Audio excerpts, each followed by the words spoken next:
नमस्कार, मी शुभांगी रेसिपीमधून बोलते. आज मी हुलग्याचे माडगेची रेसिपी बनवणार आहे. त्याच्यासाठी आपण आता हुलगे इथे कढई तापायला ठेवली. हे आपले आता भाजून झालेले आहेत. मिक्सरमध्ये ह्याची पावडर बनवून घ्यायची आहे. पावडर आपण बनवून घेतली आहे. आता हे मी पीठ काढून घेतले. ह्याच्यामध्ये पाणी घालून आपण ह्याची स्लरी बनवून घेणार. मी ह्याच्यामध्ये अर्धा चमचा तूप गरम करून घेतले. त्याच्यामध्ये जिरे, लसूण, कढीपत्ता,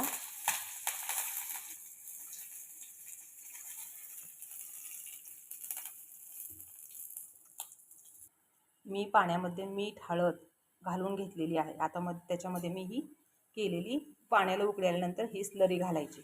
म्हणजे पिठाचं मी स्लरी बनवून घेतली, ती घातली आपण ह्याच्यामध्ये. ती शिजवून घ्यायची. आता 5 मिनिट शिजवून घ्यायचं.